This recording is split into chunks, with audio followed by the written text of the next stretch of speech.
yaitu materi yang akan kita bahas di sini tentang kapasitor dan baterai. Oke, kok belum muncul? Oke. Ini pokok bahasan yang kedua ya. Kalau yang kemarin kita sudah belajar tentang satuan ya, besaran-besaran listrik, baik itu tegangan, arus. Anda juga sudah membuat materinya di dalam animasi ya. Itu bagus-bagus ya. Tapi belum semua terkoreksi oleh saya. Mungkin pertemuan berikutnya nanti bisa saya sampaikan hasilnya. Oke, kita lanjutkan pertemuan ini, yaitu membahas tentang komponen pasif, yaitu resistansi dan kapasitansi. Tapi kita fokus di sini adalah tentang kapasitansi dan baterai dulu. Mungkin resistansinya bisa kita pelajari di minggu berikutnya. Oke, yang pertama kapasitor ya. Jadi fungsi kapasitor itu adalah suatu komponen pasif ya, yang berfungsi untuk menyimpan muatan listrik ya. Yang pertama, dia bisa menyimpan muatan listrik, kemudian dia juga bisa menahan arus searah ya, atau menyimpan muatan arus searah dan melewatkan arus bolak-balik ya. Jadi secara umum fungsinya ada tiga ini: menyimpan muatan listrik, menahan arus searah atau menyimpan arus searah, dan yang ketiga adalah melewatkan arus bolak-balik atau AC. Ini simbolnya ya, simbolnya itu seperti ini. Kemudian ini namanya kapasitor non-polar, jadi tidak ada polaritasnya ya. Bentuk fisiknya seperti ini, walaupun masih banyak lagi bentuk yang lain, tapi salah satunya ini. Kakinya itu bolak-balik nggak ada masalah. Kalau yang berikutnya adalah kapasitor non-polar, kapasitor polar. Kalau polar di sini punya polaritas, ada positif, ada negatif ya. Nah ini juga ya, biasanya yang positif itu yang kakinya panjang, yang negatif pendek. Ada tanjanya di sini. Kalau ada strip-stripnya itu dia negatif. Biasanya warna putih. Bentuknya lebih besar daripada ini umumnya. Ada yang kecil juga. Ini kapasitor yang polar, dia punya polaritas. Kalau pemasangannya tidak boleh kebalik ini. Yang ketiga adalah ini jenis kapasitor variabel. Jadi dia nilainya atau kapasitansinya itu bisa diubah-ubah. Nah, simbolnya seperti ini. Bentuk fisiknya seperti ini ya. Ini tertutup ya. Jadi bentuk fisiknya seperti ini. Biasanya ini digunakan untuk di radio gitu ya kalian dulu, untuk mentuning frekuensi. Jadi frekuensi gelombangnya itu bisa diubah-ubah, misalkan dari frekuensi 98,5, frekuensi 100 MHz dan seterusnya, sehingga menyebabkan stasiun radionya itu berubah-ubah. Ini pakai ini kapasitor variabel. Oke, yang berikutnya ya, kapasitor ini terdiri dari dua buah plat ya, dua buah plat konduktor. Bentuk fisiknya itu yang dipasang sejajar dan dipisahkan oleh bahan yang namanya dielektrika. Dielektrika harusnya. Dielektrika itu adalah pemisahnya antara dua buah plat itu. Jadi kalau ada dua buah plat, nanti di tengahnya itu ya dikasih bahan itu ya. Kalau di kapasitor namanya dielektrika. Nah, maka benda tersebut itu menjadi sebuah kapasitor. Nah, fungsinya apa di elektrika itu? Yang pertama adalah untuk memisahkan kedua belah plat secara mekanis, sehingga walaupun jaraknya sangat dekat tetapi satu sama lainnya tidak terhubung. Jadi ada sekatnya sebagai penyekat antara plat itu. Kemudian yang kedua, untuk memperbesar kemampuan plat di dalam menerima tegangan. Jadi kalau ada pemisahnya ya, tegangan yang bisa diterima oleh kapasitor itu lebih besar. Nah, ini di elektrikanya nanti bermacam-macam, sehingga yang menjadikan penamaan dari kapasitor itu ya dari di elektrikanya itu. Kalau cairan di elektrikanya itu berupa cairan, nanti dinamakan elektrolit kapasitor. Nah, kalau mika ya kalau di elektrikanya berupa mika atau keramik, biasanya ya kapasitor keramik atau mika. Oke, di samping itu dengan penambahan di elektrika ini bisa memperbesar nilai kapasitansi ya. Kalau ilustrasinya seperti ini. Jadi ini ruang hampa, kemudian ini ada muatan positif negatif ya. Ini tegangan nanti diberikan di sini. Ini kalau dikasih dieлекtrika ya dia bisa menampung tekanan lebih besar. Yang berikutnya kapasitor itu, nah ini tadi sudah ya. Karena besarnya kapasitansi itu C atau kapasitansi itu satuannya simbolnya C ya. Itu adalah muatan dibagi dengan tegangan atau C itu sama dengan I per V. Jadi kapasitansi itu bisa dikatakan banyaknya muatan dibagi tegangan ya. Maka jadi nilai kapasitansi dari suatu kapasitor itu berbanding langsung dengan permitivitas dari bahan dieлекtriknya. Nah, faktor yang mempengaruhi besarnya nilai kapasitansi dari kapasitor adalah jarak dan luas penampang tersebut. Itu yang sangat berpengaruh. Malah mengganggu ya fotonya ya. Kita lanjutkan. Ini persamaan untuk kapasitor ya. Persamaan untuk kapasitor itu seperti ini, C sama dengan epsilon 0 dikalikan epsilon R A per D. A di sini adalah luas penampang, D-nya itu adalah jarak antar kedua plat ini ya, atau dieлекtrikanya tadi. E0 itu adalah permitivitas ruang hampa. Ini nilainya seperti ini. Ini jangan tanya dari mana, ini adalah standarnya ya. Standar yang diberikan atau yang diberikan oleh standar internasional seperti ini. Kemudian kita tinggal pakai ini. Kemudian ER itu permitivitas relatif dari bahan dielektrik. Ya, ini ada tabelnya nanti. Anda bisa cari sendiri juga. Tabel permitivitas relatif dari bahan. Itu bisa keramik, bisa yang lainnya, ada nilainya sendiri. Ini kalau dia platnya itu lebih dari 1 ya. Bisa dari luar. Nah, ini percobaan dielektrikanya itu percobaan dielektrika atau menguji dielektrika itu seperti ini. Jadi ada sumber tegangan, kemudian ada sebuah kapasitansi atau plat di sini ya, 2 buah plat. Kemudian akan dihitung berapa sih drop tegangan di sini ya. Jika seperti ini maka akan ada drop di sini atau tegangan jatuhnya di sini bisa dihitung. Nah, ini bisa diukur pakai alat ukur ini. Ini alat ukur, jadi ini sumber tegangan. Untuk mengukur berapa sih tegangannya gitu. Apabila diberi dieлекtrika antar kedua plat, maka akan terjadi arus yang mengalir melalui kapasitor. Jadi kalau yang tadi dia akan lurus ke sini dari arus itu, kalau di sini ya.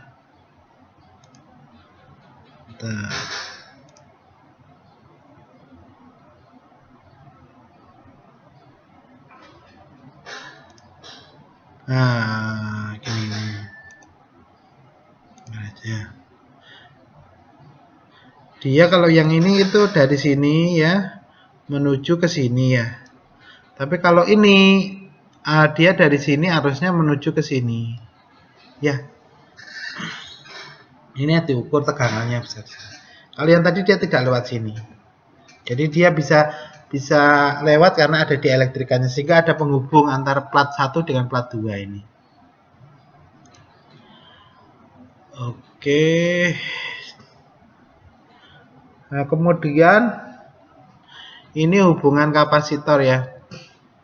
Nah, kapasitor itu bisa dipasang ada 2 jenis konfigurasi. Yang pertama adalah seri dan yang kedua adalah paralel. Yang dihubungkan secara seri itu gunanya untuk menahan tegangan listrik di sini ya. Jadi yang seri itu gunanya untuk menahan tegangan listrik ya. Ini untuk menahan tegangan listrik itu seri. Kemudian kapasitor pengganti. Oke, ini konfigurasinya. Kalau seri itu C1, C2, C3 ya. Ini sumber tegangan. Kalau di seri kapasitor penggantinya atau ekuivalen dengan kapasitor berapa di situ yang akan digantikan. Nah, jika dipasang seri, maka ini kita dari sini dulu bahwa kalau dipasang seri ya itu sebagai penahan tegangan, maka tegangannya adalah dijumlahkan V1 plus V2 plus V3. Jadi ini V1 ya. V1 itu tegangan di kapasitor 1 ya. V2 dan V3 akan dijumlahkan itu sama dengan V total. Sehingga kalau dari awal tadi bahwa kapasitor adalah banyaknya muatan itu ya, atau I per V ya. maka V itu sendiri adalah Q per C, sehingga V1 adalah Q1 per C1, V2 adalah Q2 per C2, dan seterusnya ya. Tergantung jumlah kapasitor yang diseri. Karena itu Q totalnya atau muatan totalnya adalah Q1 sama dengan Q2 sama dengan Q3. Maka diperoleh bahwa untuk seri ya, kapasitansi totalnya adalah 1 per C1, 1 per C2, per 1 per C3, dan seterusnya gitu ya. Atau kalau ini jumlah kapasitornya lebih dari 2, bisa pakai seperti ini. Bagaimana cara mengerjakannya? Disamakan dulu penyebutnya ya, baru dijumlahkan seperti yang matematika yang dasar itu. Yang kedua adalah hubungan kapasitor secara paralel ya, yang kedua itu ya. Jadi kapasitor ini dihubungkan secara paralel ya. Modelnya seperti ini ya, dijejer-jejer ini. Kalau secara paralel ya, bila kapasitor dihubungkan secara paralel, kemudian hubungan dengan suatu tegangan, maka muatan seluruhnya adalah sama dengan jumlah muatan kapasitor. Jadi Q-nya itu muatannya bisa sama. Salah satu sifat rangkaian paralel adalah tegangan pada tiap kapasitornya sama, iya, karena tegangan sumber di sini ya sama dengan tegangan di C1, sama dengan tegangan di C2, sama dengan tegangan di C3. Kemudian Q totalnya, muatan totalnya adalah Q1 plus Q2 plus Q3. Ini penjumlahan dari ketiga buah muatan. Nah, sifatnya di sini kalau tegangannya tadi jumlahkan, kalau di sini adalah tegangannya sama, V total sama dengan V1, V2 plus V3. Nah, maka diperoleh bahwa C total atau kapasitas total adalah C1 plus C2 plus C3 dan seterusnya ya. Nilai kapasitansi total itu adalah penjumlahan dari masing-masing kapasitansi yang terhubung paralel ya. Kalau ada 3 tadi di sini ya, di sini C1 tambah C2 tambah C3 itu sama dengan C total ya. Oke, ini energi kapasitor. Berikutnya adalah energi pada kapasitor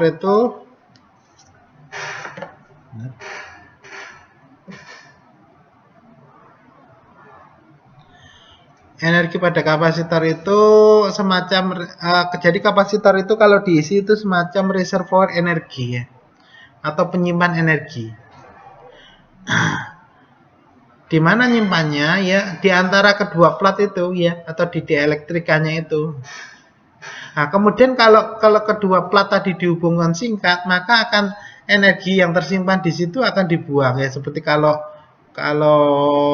baskom diisi air itu, begitu diisi kemudian cara buangnya kan ditumpahkan. Kalau di kapasitor ini kedua platnya itu dihubungkan singkat, itu bisa mengosongkan energi atau yang tersimpan di dalamnya itu akan habis.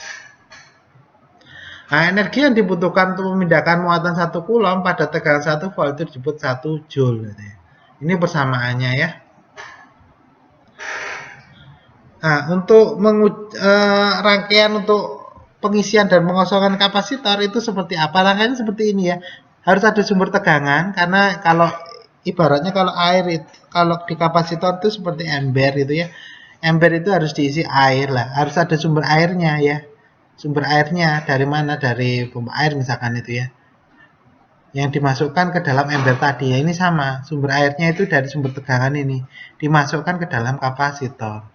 Nah, bentuk rangkaian pengujiannya seperti ini, ada sumber tegangan, kemudian ini ada saklar ya, saklar untuk melewatkan arus di sini, kemudian ini ada resistansi, dan yang ini ada kapasitansi ya. Begitu sumber tegangan ini nanti dihidupkan ya, dan satu terhubung dengan S, maka akan ada arus yang mengalir dari sumber tegangan ke kapasitor, jadi mengisi kapasitor.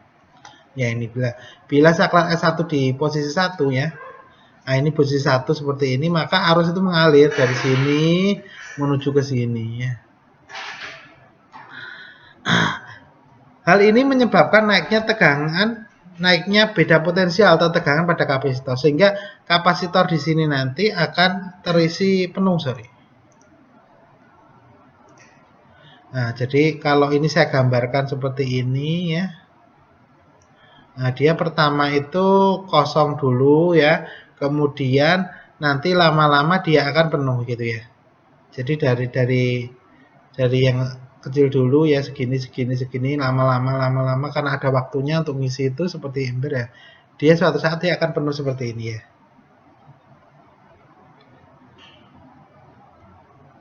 Nah, proses ini dinamakan pengisian kapasitor, sehingga kalau kita gambarkan ya, arusnya ini kalau kita gambarkan tegangan di kapasitor ini tegangan di sumber ya. Tegangan sumber kan selalu konstan ada ya di sini ya. Ini tegangan sumber. Nah, tegangan sumber ini akan dipindahkan ya, atau bukan dipindah, dialirkan menuju ke kapasitor ya.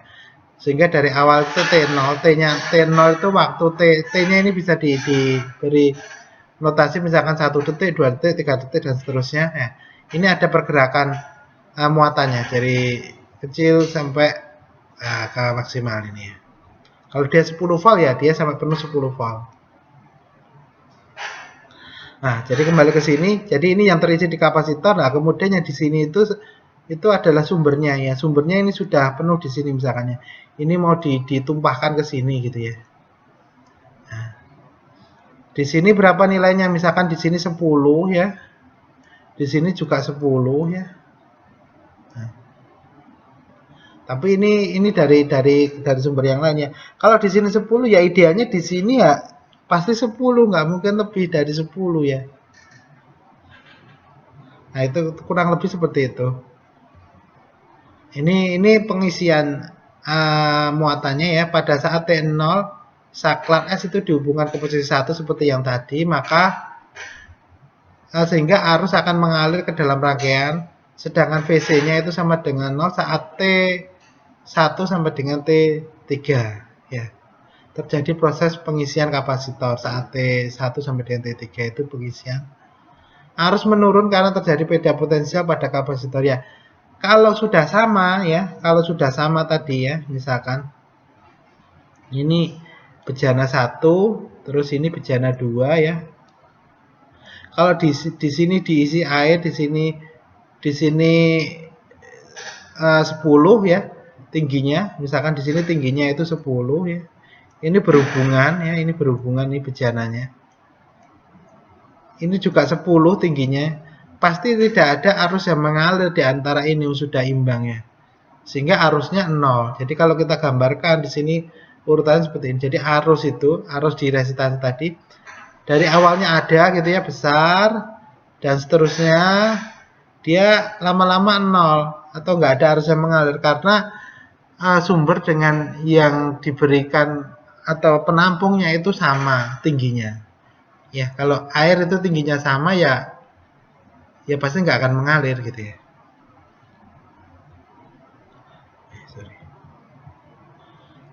Oke, ini pengosong. Nah, ini kebalikannya tadi. Kalau tadi diisi, bagaimana cara buangnya? Ya, ini pengosongan.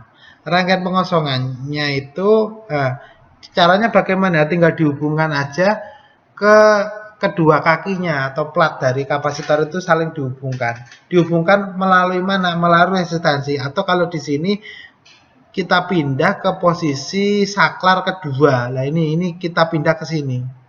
Sehingga nggak ada sumbernya ya. Ini jadi sumber sendiri. Kapasitor ini sudah ada isinya. Kemudian muatannya ini akan dibuang melalui resistansi menuju ke plat yang satunya. Jadi prinsipnya kalau mau membuang muatan itu kedua plat ini harus dihubungkan. Menghubungkannya bagaimana? Menghubungkannya itu melalui resistansi ini supaya tidak langsung terhubung singkat.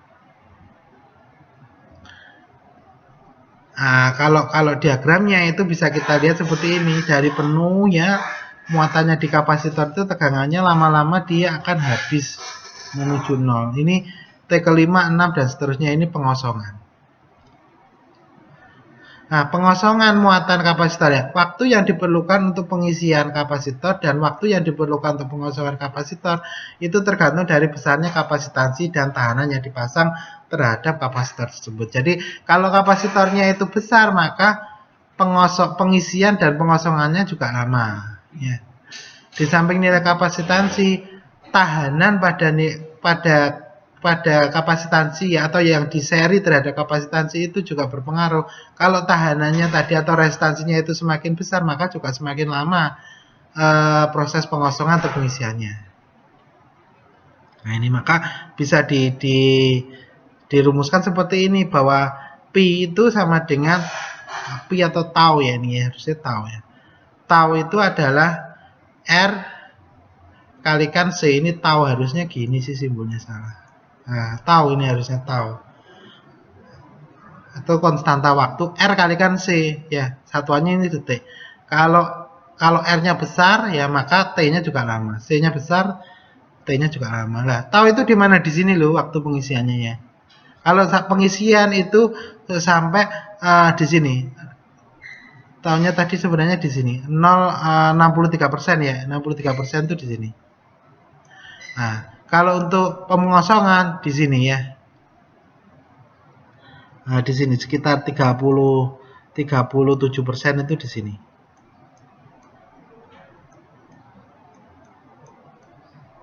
Nah, 30% itu di sini, kalau di sini tadi 63 itu untuk pengisian, ini pengosongan.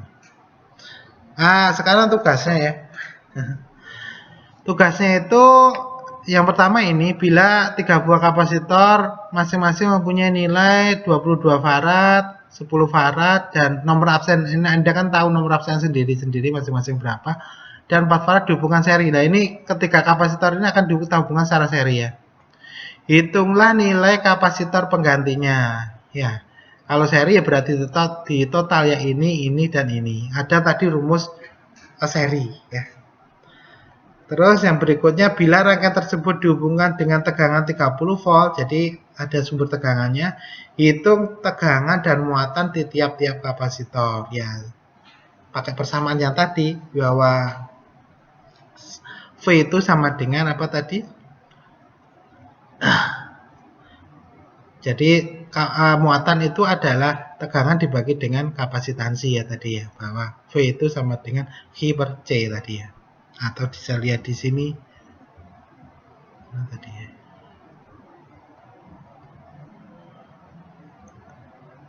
Nah, ini. Nah, V itu sama dengan I per C ya. Kalau mau mencari V-nya ya pakai persamaan ini. Kalau mencari C ya I per V. Kalau mau mencari I-nya ya V dikalikan C gitu ya. Oke, kita kembali ke soal ya. Yang berikutnya, gambarkan rangkaian soal nomor 1B. Nah, ini digambar. Anda gambar ya, gambar dengan komputer kalau bisa ya. Harus dengan komputer. Kalau dengan tangan ya mudah. Tapi karena orang teknik, gambarnya memang harus dengan komputer supaya bisa dibuat filenya ya. Cara gambarnya pakai apa ya? Bisa pakai Visio. Yang paling mudah itu bawaannya dari Microsoft Office. Ya.